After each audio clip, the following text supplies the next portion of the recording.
যখন একটি যুদ্ধ ৭৯৯তম দিনে পৌঁছায় তখন সেটি আর শুধু একটি সংঘাত থাকে না, এটি হয়ে ওঠে একটি দীর্ঘমেয়াদী শক্তির পরীক্ষা, যেখানে প্রতিটি দিন নতুন বাস্তবতা তৈরি করে। ২০২৬ সালের ৫ই মে এই দিনে দাঁড়িয়ে যদি আমরা যুদ্ধের মানচিত্রের দিকে তাকাই, তাহলে দুটি বিষয় পরিষ্কারভাবে চোখে পড়ে। প্রথমত, পূর্ব ও উত্তর ফ্রন্ট ধীরে ধীরে পরিবর্তিত হচ্ছে। দ্বিতীয়ত, এই যুদ্ধ পুরোপুরি বদলে গেছে। এটি আর শুধু ট্যাঙ্ক ও আর্টিলারির লড়াই নয়, এটি এখন ড্রোন যুদ্ধ, দূরপাল্লার আঘাত এবং অর্থনৈতিক চাপের সমন্বয়ে গঠিত একটি পূর্ণমাত্রার আধুনিক যুদ্ধ। বিশ্ব এখনও বিভক্ত, কিন্তু বাস্তবতা মাটিতে নির্ধারিত হচ্ছে, যেখানে প্রতিটি বিস্ফোরণ একটি নতুন সত্য তুলে ধরে। গত কয়েকদিন ধরে ইউক্রেন বড় ধরনের সাফল্যের দাবি করেছে। তারা ৩০০-র বেশি ড্রোন ব্যবহার করে রাশিয়ার অভ্যন্তরে আঘাত হেনেছে। লক্ষ্যবস্তু ছিল তেল অবকাঠামো এবং নৌবাহিনীর জাহাজ। বাল্টিক সাগরে প্রিমোর্স্ক বন্দর, কৃষ্ণ সাগরে একটি শ্যাডো ফ্লিট ট্যাঙ্কার, এইসব জায়গায় হামলার দাবি করা হয়েছে। শুনতে এটি একটি বড় সাফল্যের মতো লাগতে পারে, কিন্তু বাস্তবতা সবসময় একপাক্ষিক নয়, কারণ অন্যদিকে রাশিয়া থেমে নেই। তাদের S-400 রাডার, আধুনিক ইলেকট্রনিক ওয়্যারফেয়ার এবং মাল্টিলেয়ার্ড এয়ার ডিফেন্স প্রতিদিনের হামলায় ৬০ থেকে ৭০% প্রতিহত করতে সক্ষম হয়েছে বলে দাবি করা হয়। এর মানে আঘাত লাগছে, কিন্তু প্রতিশোধও শক্তিশালী। প্রিমোর্স্ক বন্দর এখনও সচল এবং ক্যালিবার মিসাইল বহনকারী রুশ যুদ্ধজাহাজ এখনও সক্রিয় হুমকি হিসেবে দাঁড়িয়ে আছে।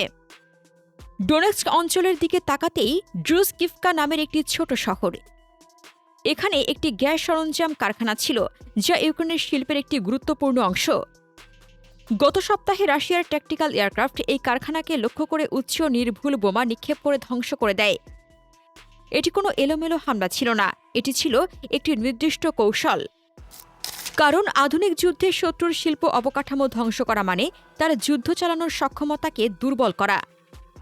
এই কারখানা ধ্বংস শুধু একটি ভবন হারানো নয়, এটি একটি পুরো সরবরাহ ব্যবস্থার ক্ষতি।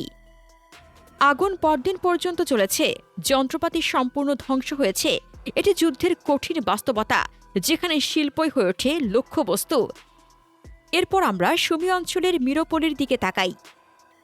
রাশিয়া দাবি করেছে তারা এই গ্রামটি নিয়ন্ত্রণে নিয়েছে এবং সেখানে তাদের পতাকা উত্তোলন করেছে। ইউক্রেনের দাবিকে অস্বীকার করেছে। এখানে একটি গুরুত্বপূর্ণ বিষয় বুঝতে হবে, তথ্যযুদ্ধ, যেখানে প্রতিটি পক্ষই নিজেদের সাফল্য তুলে ধরে এবং প্রতিপক্ষের সাফল্য অস্বীকার করে।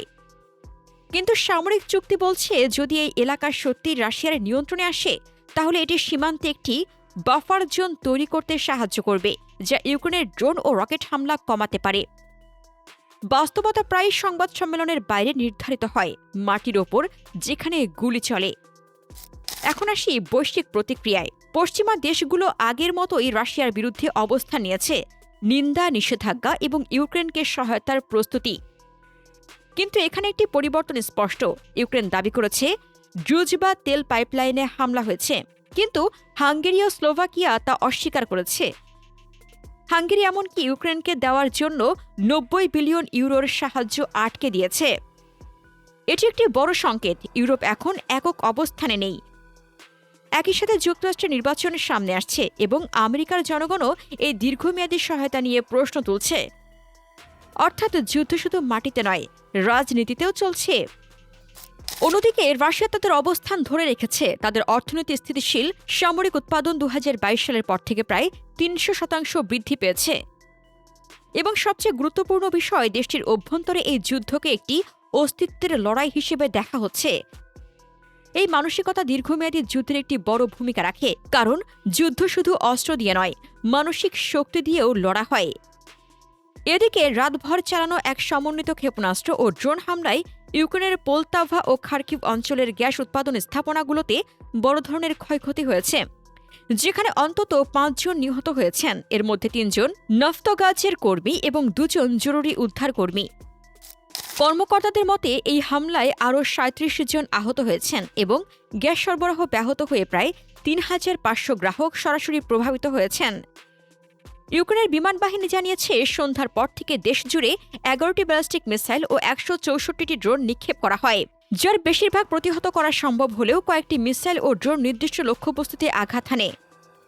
পোলতাওয়া অঞ্চলে সরাসরি আঘাত এবং ধ্বংসাবশেষ পড়ে বড় আগুনের সৃষ্টি হয়, আর সেই আগুন নেভাতে গিয়ে দ্বিতীয় দফা হামলায় 2 উদ্ধারকর্মী নিহত হন, যা কর্মকর্তারা জীবন রক্ষাকারীদের ওপর লক্ষ্য করে চালানো আক্রমণ হিসেবে বর্ণনা করেছেন। বিশ্লেষকদের মতে এই ধরনের অবকাঠামোগত হামলা শুধু তাৎক্ষণিক ক্ষয়ক্ষতি নয়, বরং দীর্ঘমেয়াদে জ্বালানি সরবরাহ ও অর্থনৈতিক স্থিতিশীলতার ওপর বড় ধরনের চাপ সৃষ্টি করার একটি কৌশল হিসেবেই দেখা হচ্ছে। আগামী 30 দিনে কি হতে পারে? প্রথমত, ড্রোন যুদ্ধ আরও তীব্র হবে। 2 পক্ষই ব্যাপক হারে ড্রোন তৈরি করছে। দ্বিতীয়ত, ইউক্রেন রাশিয়ার জ্বালানি অবকাঠামো লক্ষ্য করে হামলা চালিয়ে যাবে, কিন্তু রাশিয়া ইতিমধ্যে গুরুত্বপূর্ণ স্থাপনাগুলো আরও গভীরে সরিয়ে নিয়েছে। তৃতীয়ত, কূটনৈতিক চাপ বাড়বে। চীন, ব্রাজিল এবং ইউরোপের কিছু দেশ যুদ্ধবিরতির জন্য চাপ দিচ্ছে, কিন্তু রাশিয়া সহজে পিছিয়ে যাবে না, কারণ তারা ইতিমধ্যেই অনেক কিছু বিনিয়োগ করেছে এবং তাদের লক্ষ্য এখনও পূরণ হয়নি। এই পুরো পরিস্থিতি একটি গুরুত্বপূর্ণ সত্য সামনে আনে। মিডিয়া যা দেখায় আর বাস্তবে যা বলে তা সবসময় এক নয়। অনেকেই বলে রাশিয়া দুর্বল, তাদের অর্থনীতি ভেঙে পড়ছে, কিন্তু বাস্তবতা দেখায় তারা এখনও দাঁড়িয়ে আছে, এখনও আক্রমণ চালাচ্ছে এবং এখনও ইউক্রেনের প্রায় 20% এলাকা নিয়ন্ত্রণে রেখেছে। এটি নিখুঁত হওয়ার কারণে নয়, বরং তাদের দীর্ঘমেয়াদী কৌশল, শিল্প ক্ষমতা এবং জনসমর্থনের কারণে। সব মিলিয়ে যুদ্ধ এখন এমন এক পর্যায়ে পৌঁছেছে যেখানে দ্রুত কোনো সমাধান দেখা যাচ্ছে না। এটি একটি দীর্ঘমেয়াদী সংঘাতে পরিণত হয়েছে, যেখানে প্রতিটি পক্ষই নিজেদের অবস্থান ধরে রাখতে এবং ধীরে ধীরে এগিয়ে যেতে চায়।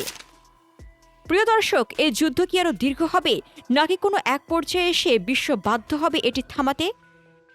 আর যদি না থামে, তাহলে এই আগুন কি ইউক্রেনের সীমানা পেরিয়ে আরও বড় সংঘাতে রূপ নেবে? আপনার মতামত কমেন্টে জানান। মধ্যপ্রাচ্য নিয়ে আরও জানতে আমাদের চ্যানেলটির ভিডিও ট্যাব থেকে ঘুরে আসুন। এই ভিডিওটি ভালো লাগলে লাইক বাটনে ক্লিক করুন।